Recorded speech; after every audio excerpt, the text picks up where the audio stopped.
Hello, everyone. Welcome to episode 76 of the Unknown Comics Podcast. I'm Brandon. That's Chris. Hi. And Chris is severely jet lagged. Yeah, it's hitting me like a rock right now.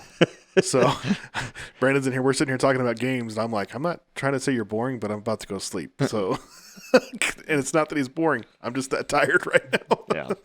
So London's kicking him in the butt. Yep. So we'll see how much of this he can make it through.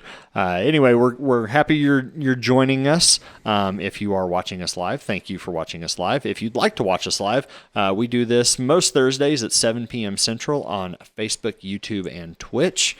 And of course, outside of that, you can always watch us after the fact on YouTube and listen to us wherever you download podcasts, just almost everywhere.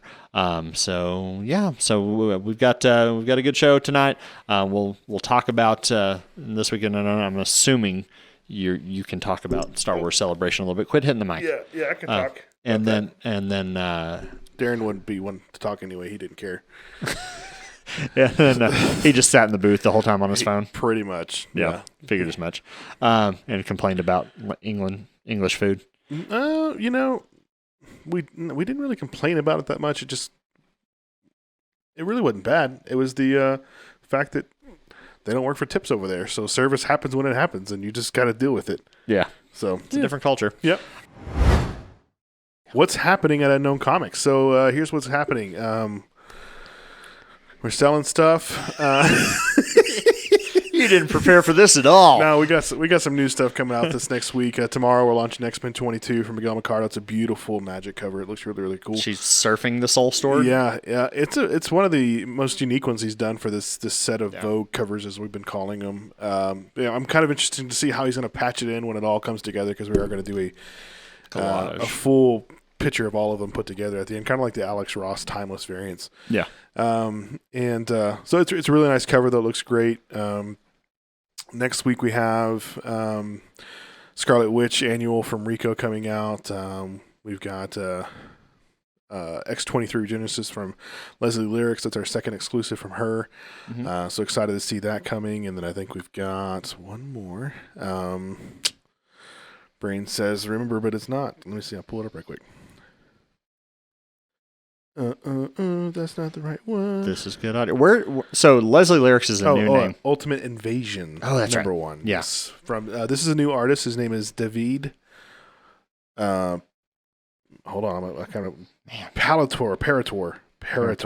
But it's David. It's Italian. Yeah. Davide. And it's got Miles on it. It's got Ultimate Wolverine, and who else? Captain Marvel. Yeah. Ultimate. And she looks really bloody. So I'm not sure what's going on there, but yeah.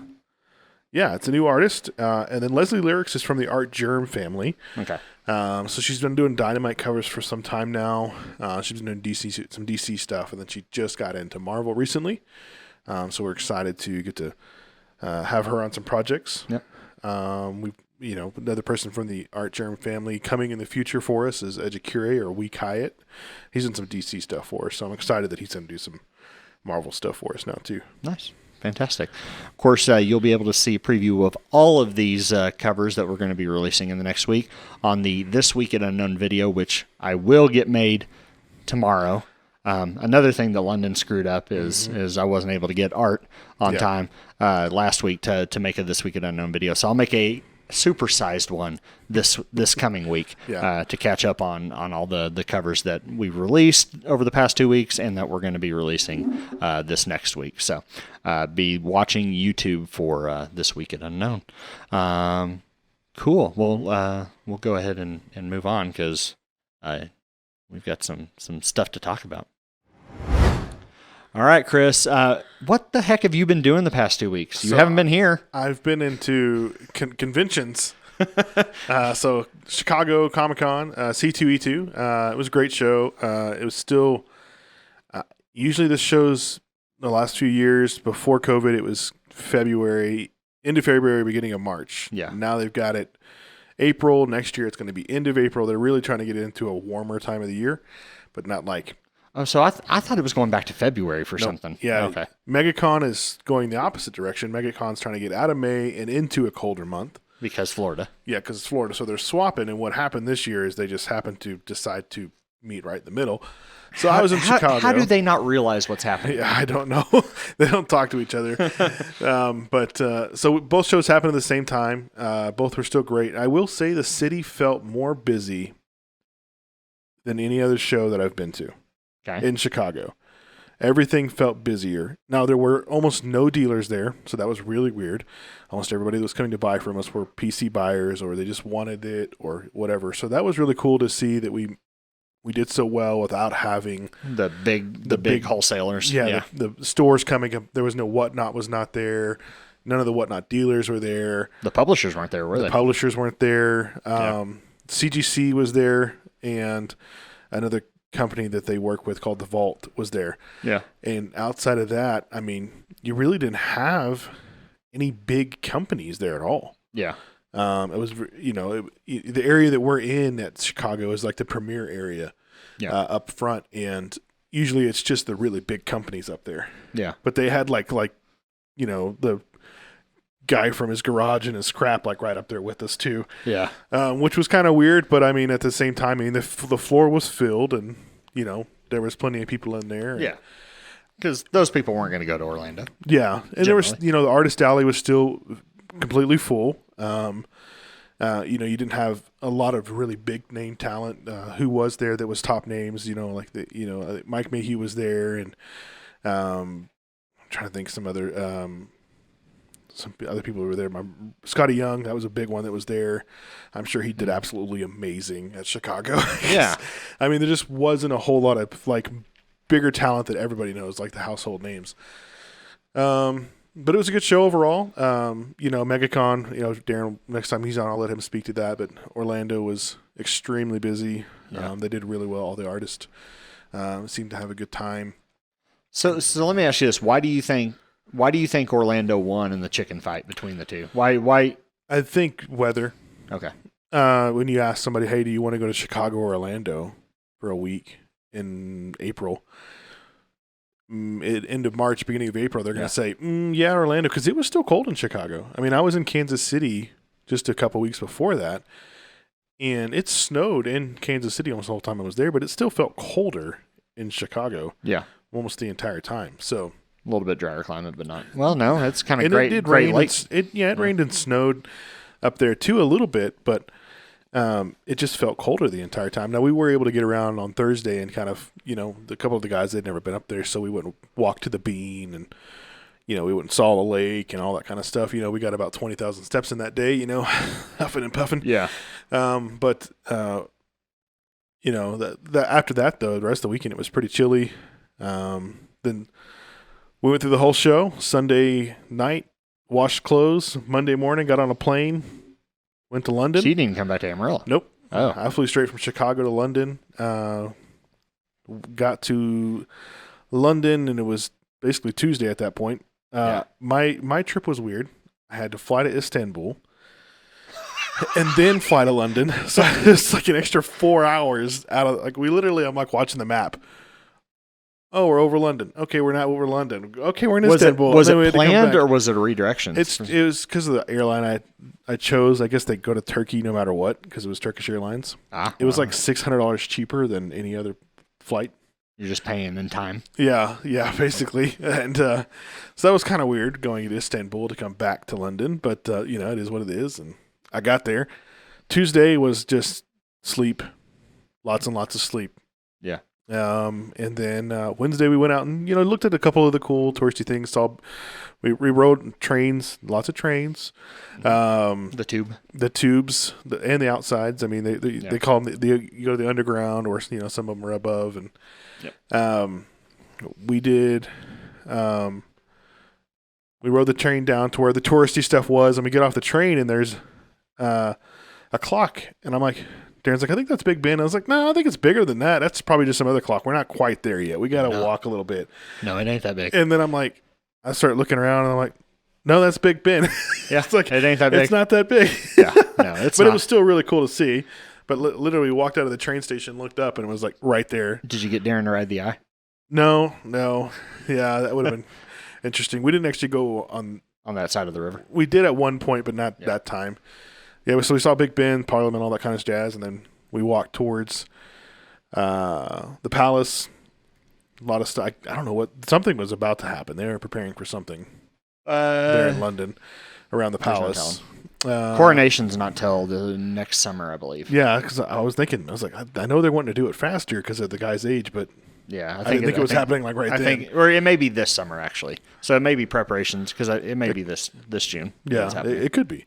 But it looked like they were definitely planning something around there. Then we walked through kind of like the theater district after that, which was really cool. Kind of like their Manhattan, their Times Square kind of a deal, basically. Walked to Forbidden Planet.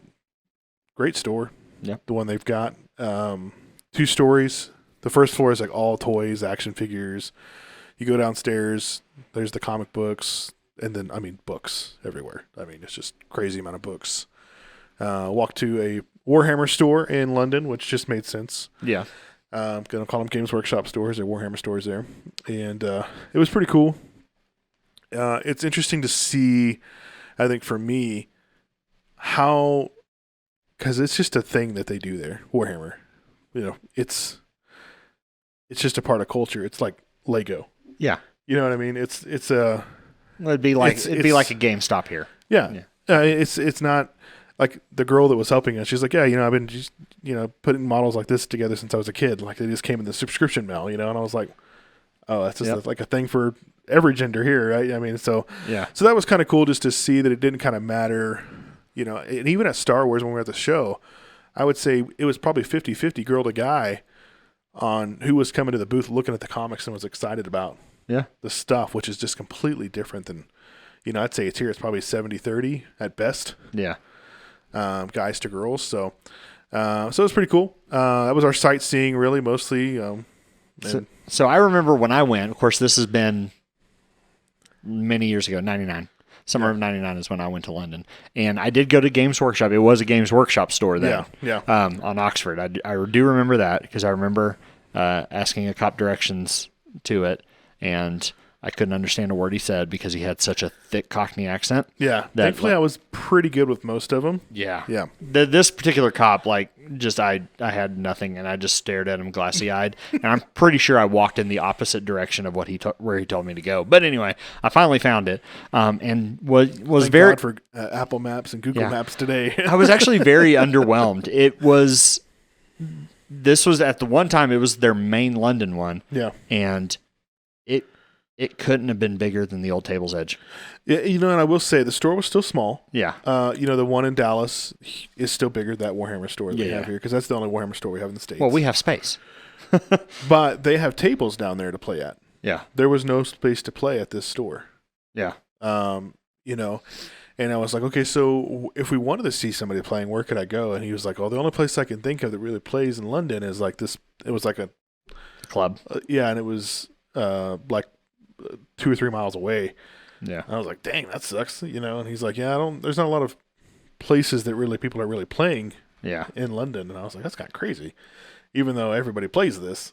So, because they were just kids walking in and grabbing stuff, going up the front and buying it. Playing at home. Yeah. It was a normal, almost like a toy store, but there were adults going in there and buying stuff too. It wasn't like it was just that. You probably have a lot of private clubs that what they'll do is they'll probably rent spaces at community centers or churches or, rec halls and stuff like that, and they'll just play on the weekends or something, during their normal game night. It's the FLGS culture over there is just completely different than what we're used to. If we weren't 3 hours away from Nottingham, we would have gone. Yeah, we would have gone to the main Warhammer World or whatever. Yeah. And of course we didn't. I'm sure if you get outside of London proper, I bet you it's probably more similar to what we're used to, just because they do have that space to do that. Yeah. Where they don't in London. Those cities like that's a premium. But it was cool to see the history of the buildings, knowing the stuff some of that stuff's been there for centuries. You know, it was cool. I like seeing that kind of stuff, the history of it all, the districts and the buildings, and I will say anybody that's handicapped people, that's a hard place to get around. Yeah, that's a hard place to get around. It's hard to get around just as a regular person. Yeah. I mean, It's it's just so old. I mean, every time I can think of something, I'm like, I mean, we have to think about that stuff, owning a business and retail and yeah, ADA ACA stuff. compliance and Yeah. all that kind of ADA. stuff. So it's just kind of like I mean, I don't know what you do. I mean, it's not much you can do except for just rebuild it all, So Yeah. I remember when I went, the day we did that stuff that's kind of in that part of London where Big Ben and Buckingham and all that is, or all that is, I was sick that day. So I was in the hotel room just that day. So I didn't get to go to Tower of London. I didn't get to go to, I did get to go to Westminster Abbey. I do remember going there. I think we walked by that. Yeah, but like I said, I had my day off by myself, and of course I went to Games Workshop. I was nobody went with me. Yeah, because nobody on that trip even knew what Warhammer was. What's funny, you say that, like Games Workshop is slowly not putting their Games Workshop branding on a lot of public facing stuff. Mm. Like Warhammer Total War. Like when you see the credits to the game, their logo's not anywhere on it. It's in like all the like fine print stuff, but the main logo they throw up is that Warhammer logo. Yeah. So like it's the like black and white with just the hammer, right? Yeah, and that's all they're pushing. They're not pushing Games Workshop as a brand anymore. No, and I think that's because it's about Warhammer is all of it, right? It encompasses everything. So yeah, I think Games Workshop is probably fine with just sitting back and letting that be. Yeah, which I mean, Games Workshop as a store in the old days, it was an FLGS, right? They sold everything. Yeah. And they because that's where they got their start was basically reselling, redistributing games that from America that you couldn't get. It was a relicense. Yeah, they just relicensed stuff and resold it until their private game took off and their miniatures and all that stuff. Because Citadel started as just generic fantasy miniatures. Yeah. And they actually, I watched a documentary on them, and it's actually a pretty interesting story how they got started. And then, of course, they became a corporation. Yeah. And it all changed. But as successful things do. So did you get to watch anything during all this? No. So Star Wars Celebration, working a booth. Now I could have. Were you caught up on Mando before Celebration? I got to finally watch the episode that came out that week, like on Friday, I think. Okay. So nothing was spoiled for me. I watched it. That episode was good. A lot of people were pretty pissed off about it. Yeah, that it was. I thought it was fine overall. I didn't mind the celebrities thing. Whatever. Yeah. And then this week's episode. Yeah. But let me get to Celebration first, though. I'll talk about that in a second. So Celebration, the show was good. It was really cool. I'll say this. Was it cooler in Anaheim? It was better in Anaheim. Okay. And I think a lot of that probably has to do with the fact that licenses just suck, right? So it kind of keeps people from being able to do things. Yeah. So I think some of the booths had, like there was the Micro Squadron or whatever, basically Micro Machines for Star Wars. They're kind of bringing it back. They had a whole booth right next to us, but they weren't selling anything. And I think it's probably because they couldn't sell it. But they were showing off new reveals every day. Asmodee was there, but because they just released the deck building game and all that jazz. The deck building game. So it was there, but it wasn't as encompassing or as big as it was last year. It was still cool to have it there. They did have a show exclusive. Heroes and Villains was there. They were packed the whole time, but they're actually based out of Dallas. What is Heroes and Villains? So they are a clothing company. Okay. So I got my hat from. Oh, okay. And they had a temporary license to sell just at the show, trying to hopefully say, hey, okay, look how much we did. Let us sell in England now. Gotcha. Kind of a deal. Because they sold so much. I can't believe how much they sold. They were right next to us. Interesting. Lego's booth was disappointing overall. Their like daily things that they were doing were like blockheads. They did have some reveals.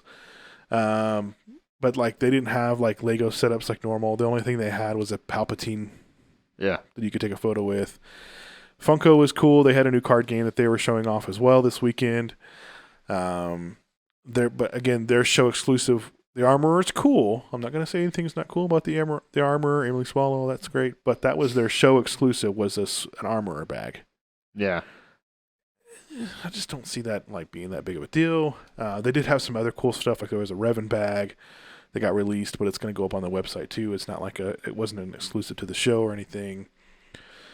But you had a lot of the people. Hasbro was there. They had a lot of really cool lightsabers that they were dishing out. So a lot of cool things. The live stage was literally right next to us, so that was cool because we could hear all the panels, all the panels. Well, not the panels, but overall, like when they were just interviewing the different people. That Long Island thing that they would do. That is a weird setup. It is. It's pretty cool. Well, it would be weird. It's weird the way they lay out the chairs in that setup. Yeah, because they completely cut off one side of the room. They do.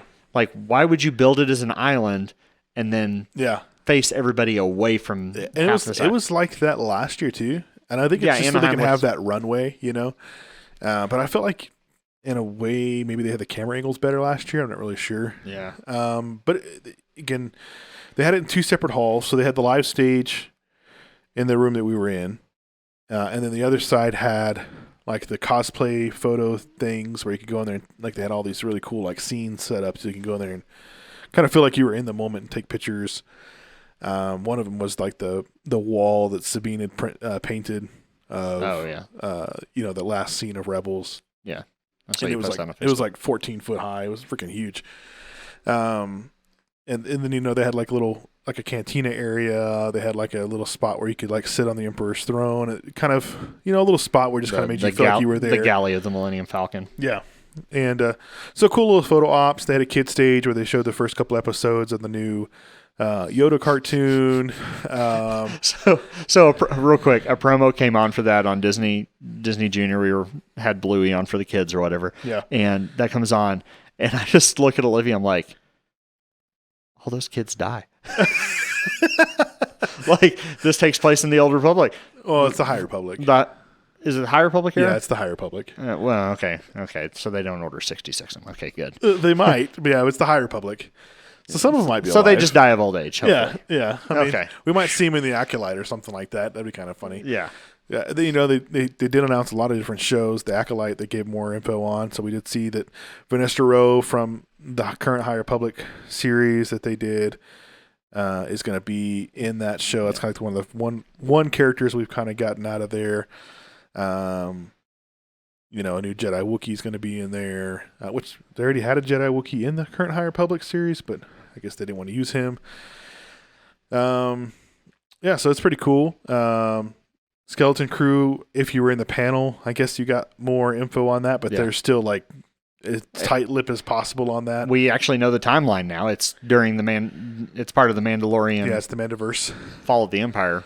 Which is cool because that just gives us more meat to grow into. We found out Filoni is going to do kind of an in-game style film that's going to tie it all into one big narrative. I saw today that they're wanting that to happen in 2026. Okay. And then they want the first Rey movie to come out in 25. Right. Which is a pretty quick turnaround. They actually labeled eras now. There's now 7 eras of Star Wars now. And the Old Republic was one of those. Yep. So that made me happy, which my favorite Old Republic kind of actually probably sits in between the new Dawn of Jedi and the Old Republic. I'm excited about the Dawn. I think the reason I'm most excited about Dawn of Jedi is I'm excited about Mangold making a Star Wars movie. So I think that should be really cool. I'm kind of curious if he's going to bring that like gritty kind of thing that he does to the movies. Yeah. So that'll be interesting. Also interesting where they're going to go. Are they going to actually literally go back to where they were called Jedi, or supposedly how far back is it going to go? Supposedly it's the first. Yeah. Like, it is ancient. So 25,000 years before everything else. So that's going to be pretty cool. And then the other movie was that was the other movie. Yes. Yeah. The Filoni. And they named Rey's new era the New Jedi Order. Yeah. Which is, I mean, should make some expanded universe people happy. How much they use of the original New Jedi Order, who knows? And I saw another thing today saying that Grogu will be like 96, mid-90s. Yeah. During that film. So still a young pup, relative. Well, they said that at the age of 100, Yoda had already become a Jedi Master. So maybe there's a lot of maturity that happens in Maybe- the next 50 years. Maybe he speaks. Yeah, but instead of just no. No, Yes, no, yes, yes, yes, no. You'll We're understand that not if you going to watch spoil it for you, but Yeah, you'll see later. Yeah. And then I don't, it's cool, seeing like Ming-Na Wen come up on the stage because, like I said, they were right over there next to us. Hayden Christensen coming up, seeing our Star Wars Celebration exclusive because getting signed by some of these actors, and that's cool. those are kind of some cool things to see, and people coming and picking up our comic Which- books to go have the Emperor sign. Next celebration isn't until 2025 in Anaheim, 2025 in Japan. Japan. Oh, Yeah, so I'm going to Japan in 2025. wow, that's a bold claim. I've already emailed Reed Pop and was like, "We're going. Can you please make sure we're going, please?" Oh, so they actually put it on. Yeah. I did not know Reed Pop was in charge of Celebration. Yeah, Reed Pop does Celebration, and then London's other really big. The MCM that London does is like their New York Comic Con, basically. Yeah. So yeah, it was a really cool show. A lot of people. We sold out of everything we brought. We came back home empty-handed. So that's good. Met a lot of British folk. Met a lot of other kind of. Did you meet Folk. Did you meet customers that actually knew? Yeah, we did have people over there. They were like, "Hey, we buy from you," so it's just really cool to see that. Yeah. Over in another country. Like, wow, thank you for paying that shipping. Yeah, and then we had some other people that were, were like, "Oh, I didn't know you guys," kind of like the normal. So, had a lot of people, able to, expand the brand, So that's another really cool thing we were able to do as well. So it's really cool. I mean, we were kind of counting it all up, and we've done almost 60 Star Wars exclusives, and I think by time Mando's over, we'll be probably closer to 70. Yep. We've already got Mando Season 2 completely planned out, so, I mean, it's cool. It was a really cool experience. Nice. Well, let's talk about me for a little bit. Golly, Chris. And then I came home and slept. And I still need to do more of it. That's a very anticlimactic ending to that. Let's see. So, finally, nerd stuff that I finished this week. I didn't get to go to Star Wars Celebration, so I'm not going to top that. Yeah, I saw that 1-to-1 TIE Fighter again. That was pretty cool. Cool, thanks. The AT-AT wasn't a 1-to-1 though, because that wouldn't have been huge. AT-AT, it's not an AT-AT. The AT-AT AT-AT would have been really cool to see 1-to-1 though. It's not an ATS. It's ATST. The AT squared. Yeah. So I what am I caught up on? Caught up on Mando, which you need to watch the newest episode. You have to. It's pretty good. It's good. It's sad. It's happy. It's all the above. Yeah, I'm not caught up on Bad Batch. My daughter keeps pushing me to get caught up, and I'm having a hard time getting through it because some of the episodes are just boring. It's over now. It is over, but they announced one more season. One more final season. I think that there'll be another cartoon come out of it. Oh, surely. I think they're working on a Rex cartoon. No, I think I see that kind of a coming bridge between Clone Wars and Rebels. out. I think so. Yeah.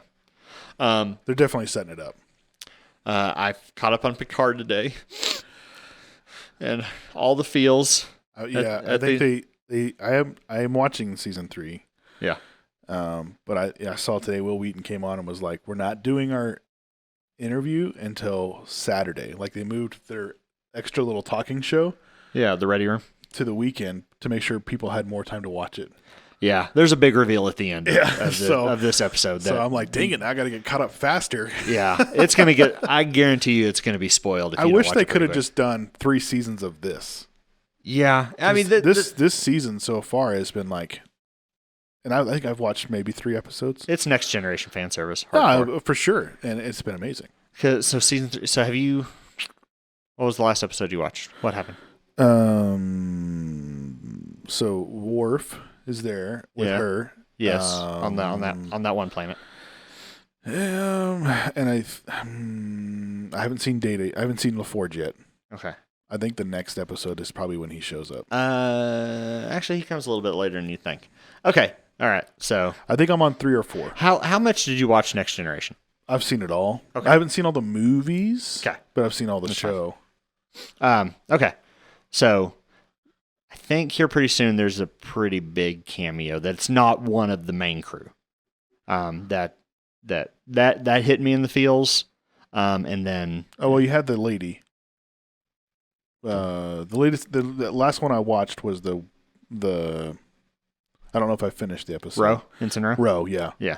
That's the last one I watched. Okay. Yeah. That's who I'm talking about. Yeah, that one is kind of like, dang, Yeah. poor Picard. Yeah. So that and what happens at the end of this episode just gets me right in the nostalgia feel button. Yeah. And I might have ugly cried at the end of this episode. But this is I think this week was the penultimate episode. Okay. There may be 2 more. It's a 10 episode season. This week might have been 8 or 9. I can't remember. I think it was 8. It was 8. So I got 2 more. Maybe. Crap, I don't know. Anyway, it's coming down to the wire. And I'm enjoying it quite a bit. And then that's it. That's it. No more Picard. I'm sure they'll probably spin something off of it. Yeah, I would think so. Because Strange New Worlds new season drops in a couple weeks. Oh, I'm so excited about that. I need it. Once I'm done, I'm going to start Strange New Worlds. You don't have to watch Discovery. Okay, that's what I'm asking. Is like they kind of backdoored him through Discovery, but you could just start. Okay. Like he's Pine. There's a Spock. Pike. I said Pine. Chris Pine. That's where my brain went. Yeah. Yeah, Pike. Yeah, there's Captain Pike. Yeah. There's a Spock. All the characters are there. For the most part, the only people that you need to know from Discovery are Spock, Pike, and his number 1. Number 1, yeah. That's it. Everybody else is like in the show. Gotcha. So, and you could probably watch a YouTube video to get caught up on what the hell happened to him in Discovery. So I'll probably do that once Picard's done, and move on to that so I can get ready for that. But I've really enjoyed this season. This season is a little slow in places. Sometimes I feel they're building up tension in episodes for no reason. But it takes them a while to get to a lot of the plot reveals as to what's really going on and why things are happening. But I will say like the Worf and what's her face, Rafi, it connects. Their story, like they're telling it, but you're like. It feels disjointed at first. Yeah, because you're just like, I'm sure this means something, but it does all what it is yet. It does all connect shortly. That's all I'll say because it'd be super spoilery if I get going too much. Hobby wise, Tanner and I are actually playing a miniature campaign. We're going to get you in on it. So Tanner's actually printing me up some models here pretty soon. So we're playing Age of Fantasy by One Page Rules, and we've been enjoying that quite a bit. I actually did make some papercraft miniatures. I made one and was like, wow, this is not worth it. Is that what the tokens are? Not the tokens. There's something behind the miniatures over there. Oh, I see it. Yeah, I see it. Yeah. It's laying down outside. It didn't work out exactly how I had planned it. It was close, but it's just kind of one of those things. And then, I finished my Wood Elf Total War campaign. Just in time for the new patch to come out today. The problem is they dropped a big patch that sometimes they recommend it will break your existing campaigns. You can still do it, but they're like, hey, warning, this new update changes a bunch of stuff. It may jack with your file. But luckily I was pretty well done with that campaign anyway. And so I've moved on to an Empire campaign. That was my week in nerddom. This week we had the Marvels trailer drop, and I I think it's a good trailer. It looks like it's going to be entertaining. But now I'm watching MCU reveals with the lens of is it over? Is the dominance of the MCU and the hype, is it finally on its downward slope? Are we finally seeing it? Because I mean, I liked Quantumania. I think it has a lot to do with the characters you have left. Yeah. It's just kind of like when the comic books started trying to kill some of these characters off to create new characters. Yeah. Well, nobody wanted that. They still want Captain America. They still want Iron Man. So I think you're gonna lose a lot of people. I think it's gonna be really, how are they planning to make sure they're bringing the next generation of people up to watch it? Because we've been watching this for over a decade now. Yeah. And if you really go back further than that, we've been working on this since 2000, since 99. Right. Right. So for, how are you going to bring along the next set of people to watch this and to be excited about these characters? I think Disney Plus is a good breeding ground for that. Yeah. I don't know if I'd say it's dying. Losing steam even seems kind of weird because I feel like it's really just more like starting over without starting over. Yeah. Because you don't have those characters anymore. But do you feel like if it is starting over, is it starting over as strong as the MCU started? If everybody knew that Robert Downey Jr. was going to be Iron Man again, it would be off. You think? I think. I think that's you're getting to the point where you're getting to all your B characters. Right. Until we bring the X-Men in. Until you bring the X-Men in, and then that's probably going to bring the excitement back. Yeah. So I think that's why it's a transition. They've already talked about how many different mutants are going to be in Deadpool, and I have no idea if any of those are going to transition into the actual MCU. Yeah. But I mean, they're already talking about bringing a lot of the ones back from Deadpool 1, other mutants, all this different stuff. I don't know. We'll see. Secret Invasion, I guess, is maybe supposed to bring in some mutants. I don't know. Apparently, Miss Marvel is a mutant, so Right. I don't know where they're really going to take that, but that has to be the next evolution for it to get exciting again. Yeah. Because at this point, we're past all the big named Avengers characters. Yeah. I still don't know about losing steam. Maybe a little bit. I think some of that's on us though, because we keep complaining about. I'm not complaining about. I thought everything that's come out's been really good, but a lot of people are like not enjoying it or saying it's not as good. Yeah. I don't know. I mean, I'm with you. I'm not an overly critical person to start with anyway. Yeah. I generally like most things. I just want to be entertained. Yeah. I don't have a lot of high expectations. And there are some things that maybe don't hit as well as others. But I don't feel like I'm forcing there hasn't been a Disney Plus series yet that I'm just like, oh, okay, I need it. Kind of like what I was saying about Bad Batch earlier. Yeah. There's nothing that I'm kind of forcing myself to get through. And I wonder if that's because they're trying to hit every genre, right? Yeah. And I think maybe that's the issue.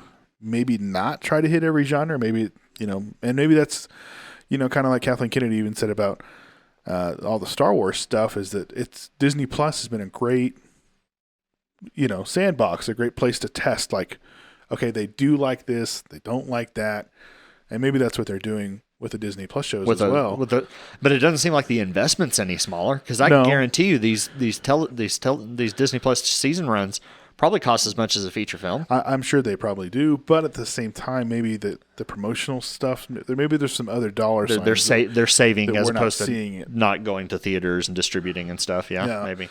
And and it's just, and maybe there's some actors that because it's TV they don't get paid as much. I don't know what all it is that goes into it.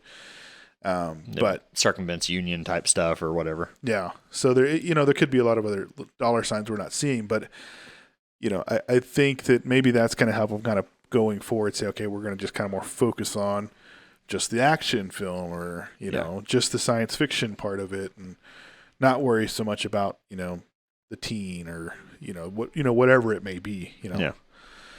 But I don't know. I guess in some ways you could say it has. But again, I think it's just because what do we have left to deal with right now? Yeah. And also it just takes because the story is so big now.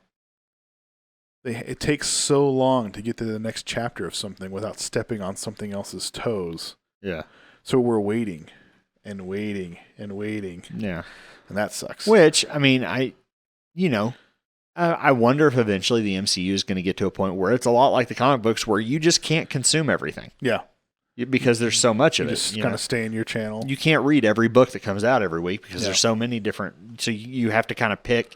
You kind of have to pick your pony and go. Yeah. And maybe that's what the MCU is going to be. Do you want CSI Miami or do you want just normal CSI? Like which one are you going to watch? I just wonder. Is the superhero genre like the Western genre back in the 50s and 60s? Is there eventually the bubble's going to burst? I think about that too, right? Like you have your decades of this was big. Yeah. And I think that could be something that could be scared of. But I mean, superhero movies have been popular since 1981 when Superman came out. Yeah. You know, and it came in maybe more intermittent bursts. You know, we had Superman, and then we didn't have anything until Batman, until the late 80s with Batman, and that even kind of like lost until 2000, and X-Men and Spider-Man just all of a sudden come out of nowhere. Yeah. And it feels like for 23 years there has at least been some kind of constant.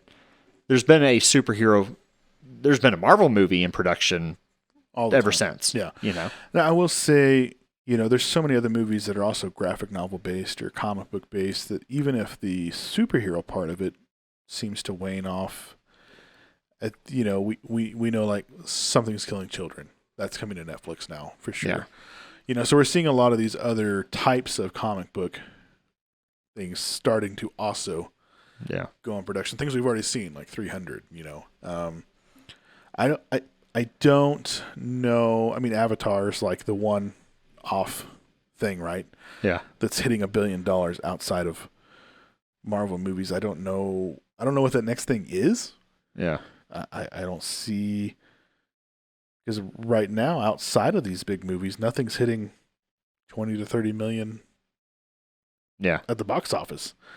So I don't know what that next exciting thing It's is going to be. It's going to be 80s toy reboot movies or something. I don't know. Yeah, something. But I think it still has a long shelf life. I think it's going to last for a while. I mean, DC is just now restarting, so, and people are going to want to be, you know, go on that journey. Now maybe it's just overall the MCU, as you said, is starting to wane a little bit. But yeah, does that mean the DCU is just going to pick up the slack and start going from there, because they're about to start with all their main characters off again? So yeah, and I almost wonder if part of it is you know, we're moving into the multiverse saga and all this stuff. Like, I remember when, you know, Iron Man came out, and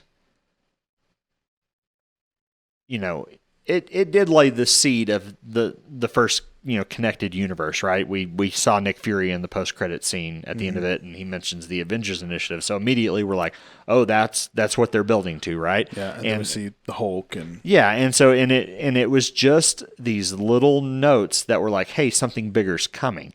And so that's when Avengers came. Well, Avengers, that was the first time we saw Thanos. Oh, okay, well maybe we're getting the Infinity Gauntlet. So that was the next thing we were building to. And so this whole time we've been ready to build to the next thing, right? Yeah. Well, the next thing ended. Endgame happened, right? And it was everything we wanted it to be, right? It was that big, massive conclusion, that culmination of everything. And I think we're at this, well, we're ready to top that now. We're not patient enough to wait a whole nother decade. To build up to another end game, right? And what's crazy is they've given everything that they've given us in the last 4 years, basically, is building up to whatever's next. Yeah. But it's hard because it's like we just keep getting fed all this multiverse stuff, and even after Ant-Man, it feels disjointed. Multiverse it's still stuff. Like, okay, so what the hell's happening? Like, we still have no clue where it's going. And so we're watching, okay, well, maybe Quantumania is finally going to really unify it. Well, it didn't. Well, maybe Loki Season 2 is going to do it. And if it doesn't do it, it's like, okay. The Marvels looks like it has nothing to do with it. Yeah. So, I mean, maybe it does, but it doesn't look like it does. Yeah. I mean, it mentions that they're kind of entangled. And we have stuff. Secret Invasion coming this summer as well, which that just doesn't look, that looks totally outside of it, yeah. Nick Fury's like, I'm doing this on my own. I don't even know what timeline it's going to be in, if it's after everything or what. It's, you know, he looks older in that than he does in the Marvels movie. Yeah. So that's kind of confusing as well. So I don't know. It's going to be an interesting year to see where it kind of shakes out by the end of it. We do know Ms. Marvel happened after the snap. So we do know the Marvels is post-snap. Yeah, I mean, Rambo also got her powers from post-snap as well. Yeah.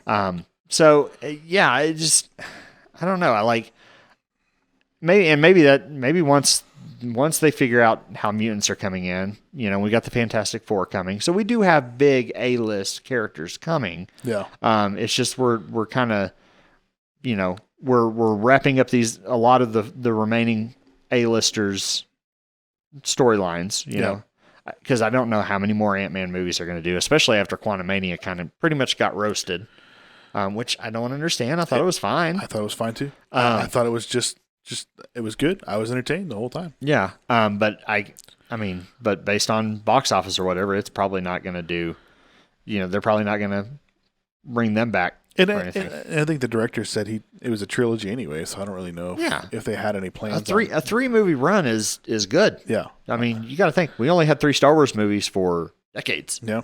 I mean, Iron Man was only 3 movies. Now I know he's been in other stuff, so is Ant-Man. But yeah. I mean, Captain America was 3 movies. 3 movies. We are getting a new Captain America, but it's a completely new character. It's a new story, yeah.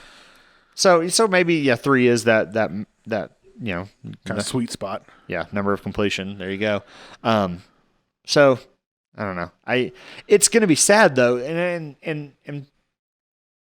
I don't want to complain because right now the X-Men have never been in a movie with like the A-list Avengers, but they're probably not going to be right. Because they're coming after all the A-list Avengers have been kind of written aside, and so they're entering the greater shared universe, but they're not entering. You're not going to have Captain America there. Well, I mean, you could. Yeah. You could have Captain America. I don't know if Robert Downey Jr. is going to come back for anything. And if he does, it is just going to be like AI Robert, Yeah. I mean, that is. Or some other multiversal. I mean, it's multiverse. They can bring other versions. They can bring a million Tonys back. Yeah. Right? Like, multiverse has just broken the rules on everything. Yeah. You don't have to worry about recasting because it's a different guy. Yeah. It's just a variant, right? Yeah. So you can totally do all that. I don't know. I'm not going to stop watching it. No. But I'm not as excited as I was, I don't feel. Yeah. Like I said, once I start seeing more X stuff, my hype machine's probably going to turn back on again. Once you start seeing not only X stuff, but full movies dedicated to X-Men, or whatever. That's where it's going to really like. Because I will say, I giggled when you saw Xavier in Doctor Strange. Yeah. I giggled when you heard the X-Men theme in Ms. Marvel. Yeah. Those things are great. I still want freaking X-Men 97 to come out, but end of the year. Sure. End of the year. I'll believe it when I see it. But maybe they'll have some kind of special at that X thing experience. Maybe they're going to try to figure something out. Who knows? Yeah, I don't know if Marvel's actually going to be there. I don't think they will, but I know some of the voice actors will be. Yeah. So maybe they'll have some insight. Well, what do you think? Is the MCU finally losing steam? Are you just as excited as you were at the beginning? Are you recommending the MCU to people? Are you people that are uninitiated? Are you telling them to go watch these movies, or are you having 48-hour benders watching everything? Right. So let us know. That's probably not enough time. Probably like 3 or 4 days to watch everything. That's a lot of video. So let us know in the comments or in the chat, and we'd love to know. Thank you so much for joining us for episode 76 of the Unknown Comics podcast. We will be back next week. Hopefully all 4 of us can be on one show. That'd be cool. We'll see. Tanner will be here next week. Chris, as far as you know, you'll be here next week. As far as I know, I'll be here next week. Darren was supposed to be here tonight, but he's out of sorts. London is affecting him in completely different ways. I'm sure he's tired too. Yeah. But typical con stuff. So unfortunately he couldn't make it this evening. I know I promoted that he was going to be here, and then at the last minute it didn't work out, but that's fine. Hopefully he gets better really quick, and hopefully so all 4 of us can be back next week. So again, if you are listening to us wherever you listen to podcasts or watching us after the fact on YouTube, if you'd like to join the conversation live and catch us live, we do this Thursday evenings at 7 p.m. most Thursday evenings. Sometimes we take a break, but you can catch us live 7 p.m. Central, YouTube, Twitch, and Facebook. Again, thank you so much for joining us, and we will catch you next time. Later. Bye.